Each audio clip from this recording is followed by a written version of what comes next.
Hello there guys, and welcome back to another episode of Cities Skylines Offline Mode with me, PCH. So today we are going to pick up where we left off and continue some green space development in the city, design the Child and Eldercare complex, as well as expand parts of the University District.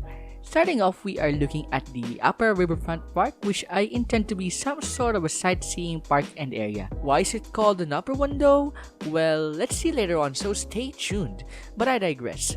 This space is one of the largest in the city intended for parks, so I pressed on with making the area one that is really worth visiting, placing it with a lot of benches, tables, and open spaces with trees in it, which may provide for greater relaxation for Puerto Lenara's citizens. Side note though, I'm really happy about what I've been able to do. I'm happy about how these parks looked out in the end, and I hope that you are getting some sense of happiness and relaxation from it too. Sharing this and getting to talk about it has really been a delightful experience for me. Thank you for being a part of this. Anyways, as I was talking, you saw me place some of the benches that I said earlier, and now we are gonna place some grill stations and later on mini marts to give the area its own commercial aspect and a place that the people who are chancing around the park will get to hang out on and look forward to. I was also trying to decide whether to put some shops by the side, but I decided that I'll just concentrate the shops by the middle of the park. After that, I did some detailing with rocks, trees, and other assets, but there were some areas where I wasn't quite sure whether it was the best to put some trees there, such as what you are seeing right now. I probably should have just let it be really open without the foliage to offer some great views, but I was probably thinking during the build that there were already places for sightseeing, so I don't know.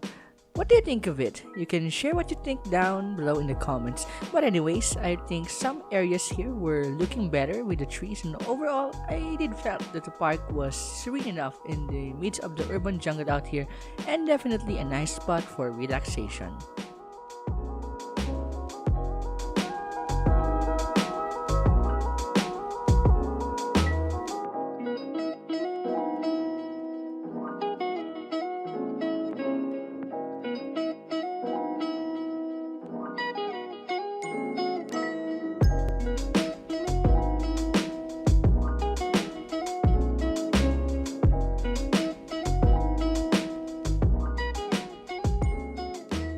So after creating the Riverfront Park, I proceeded in doing the Child and Eldercare complex, but before that, I had to fix the area where it was to be built because I was quite undecided initially about what to place around the residential area, hence why there were roads and a police station which I relocated to give way to the buildings that we are planning.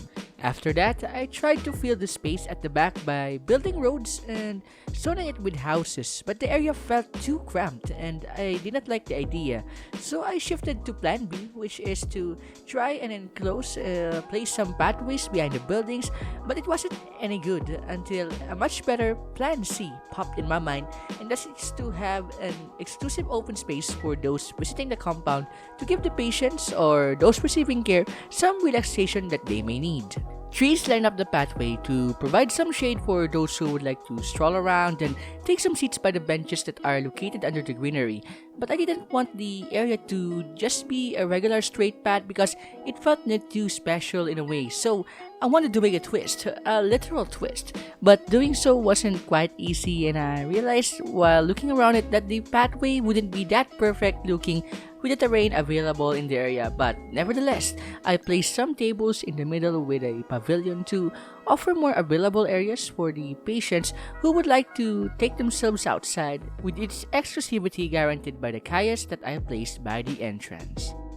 And lastly, for this short episode, I did a little bit of expansion with new office space zoning by the side of the university area, which I think is highly valuable in these kinds of places. Don't mind the occurring fire though, it will be responded to by the nearby fire station, but I also decided to change the road layout a bit by making the roads by the University Park a one-way two-lane roads to facilitate a friendlier traffic. And that's it for this episode. Thank you so much for watching. If you liked this video, please consider giving it a like and subscribe to the channel for more upcoming content.